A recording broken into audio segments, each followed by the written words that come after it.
I'm 73 years old, and I'm about to tell you something that might upset you. Everything you think you know about getting older is completely wrong. And the worst part?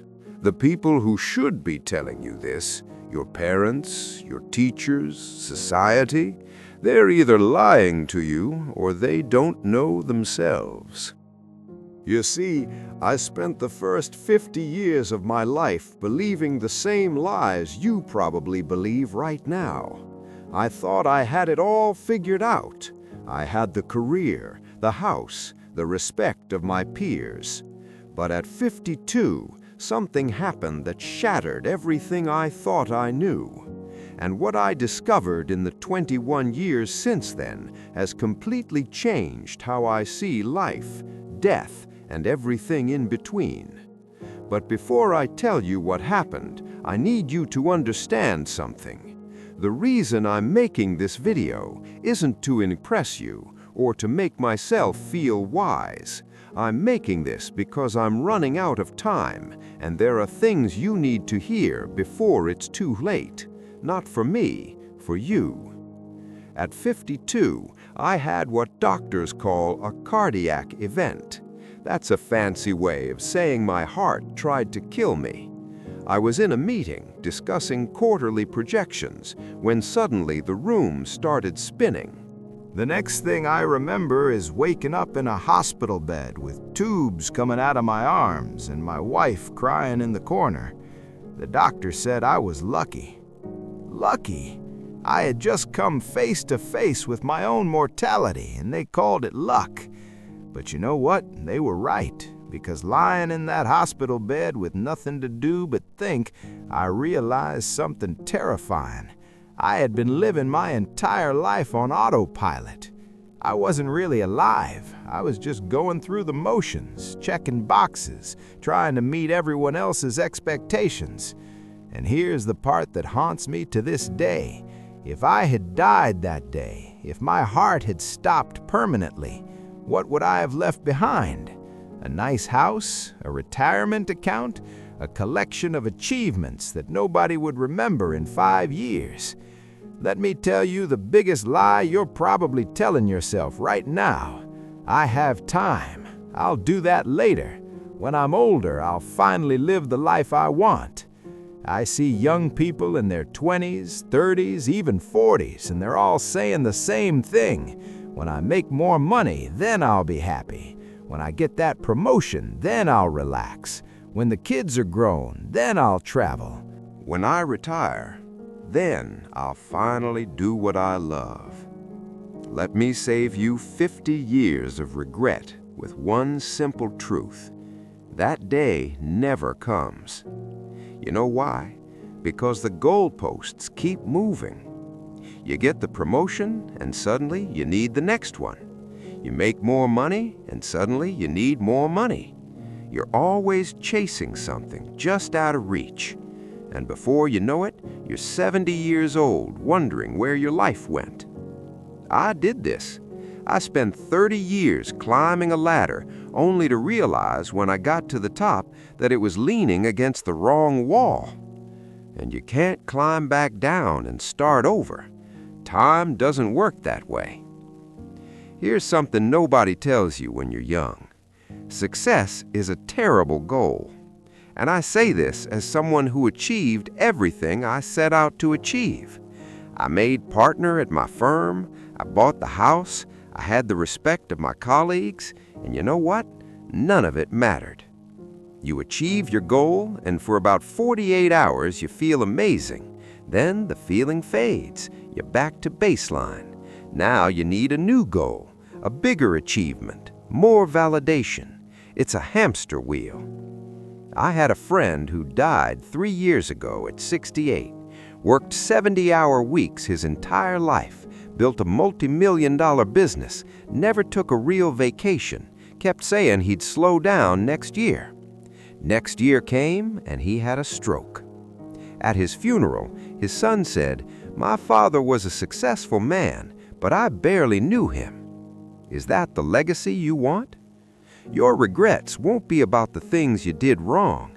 They'll be about the things you didn't do at all. I don't lie awake at night thinking about failed business deals. Those don't matter. You know what keeps me up? The trip to Japan I never took because I was too busy. The relationship with my brother that I let deteriorate. The book I always wanted to write but never started. The time I didn't spend with my kids because I was working late. These things eat at you. The missed opportunities, the roads not taken, the love you didn't express, the risks you didn't take because you were afraid. The people you love, your parents, your siblings, your close friends, you think you have unlimited time with them. You don't. And one day, that time will run out. My father died when I was 45. We had a complicated relationship, and I was always too busy to really work on it. I kept thinking we'd have time to talk when I was less busy. We never got that chance. Heart attack, gone within hours. And you know my biggest regret? All the Sundays I didn't call him. All the times I was too tired to drive over for dinner. All the little moments I let slip away. There won't always be more. After my heart attack, I made big changes, stepped back from work, started saying no to things that didn't matter, started saying yes to things I had put off for decades. In these last 21 years, I've learned more about life than I did in the previous 52. What matters is embarrassingly simple. Time with people you love, work that feels meaningful to you, experiencing things, not owning things, creating memories, being present. I know it sounds simple. When I was your age, I would have rolled my eyes. Sure, but I have bills to pay. And yes, you do. I'm not saying quit your job. I'm saying don't sacrifice what matters for what doesn't. Here's a question I want you to ask yourself, and I want you to answer it honestly. If you died tomorrow, would you be satisfied with the life you've lived so far? Not would people be impressed by your eulogy, not did you achieve enough, just would you be satisfied? If the answer is no, then what are you waiting for? What are you doing with your time that's so important that you're willing to gamble your one precious life on it? I'm 73 years old. I've been lucky enough to have good health since that heart attack. But every morning when I wake up, I'm aware that I'm on borrowed time. We all are, really. But most young people don't realize this. They think they're invincible. They think they have forever. You don't. I have grandchildren, 3 of them. And when I look at them, I see the same patterns I see in most young people today. They're stressed, they're anxious, they're chasing things that won't make them happy. They're making the same mistakes I made. And I try to tell them, I try to share what I've learned, but they don't really listen. Not because they're bad kids, but because they can't. They're living in a storm right now. They can't see the patterns yet. They think their situation is unique, that the old rules don't apply to them. That's why I'm making this video, because maybe, just maybe, if enough people hear this message, someone will actually listen. Someone will make different choices. Someone will avoid the regrets that haunt people like me every single day. You're getting closer to death. Nobody likes to think about this, but you don't have unlimited time. Neither do the people you love. Your parents, if they're still alive, are getting older every day. One day, probably sooner than you think, they won't be here. Your friends, your spouse, your children, none of these relationships last forever. So what are you going to do? Keep putting off that phone call? Keep postponing that trip? Keep telling yourself you'll make time later? Or are you going to wake up today and start living like your time is limited? Because it is. If I could go back and talk to my 30-year-old self, here's what I would say. Stop trying to impress people who don't matter. Stop sacrificing your health for your career. Stop putting off joy until someday. Stop waiting for permission to live the life you want. Start calling your parents more often. Start taking the trips you dream about. Start doing the things that scare you. Start saying no to obligations that drain you. Start saying yes to experiences that fulfill you. And most importantly, start now. Not next year, not after this project, not when you have more money or more time or more whatever. Now. Because I promise you, the perfect time will never come. Life will always be messy and complicated and full of reasons to wait. But if you wait, you'll wake up one day and realize you waited your entire life away. I'm 73 years old. If I'm lucky, maybe 10 or 15 more years, maybe 20 if I'm blessed, probably less.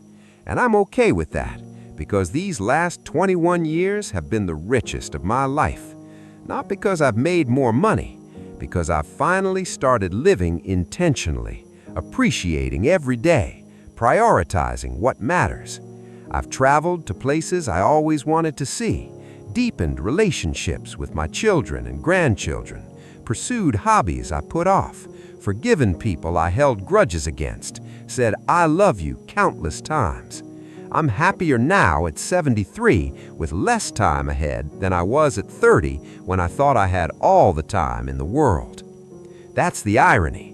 When you understand time is limited, you start to actually live. You stop wasting it.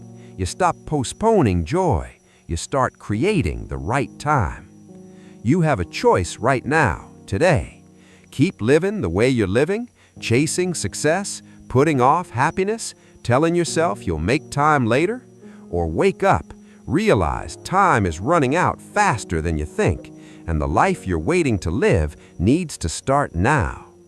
I can't make this choice for you, but I can tell you this, you don't want to be 73 looking back, wishing you made different choices. Don't waste 52 years figuring this out. Learn from my mistakes, live intentionally, prioritize what matters. Stop waiting for someday.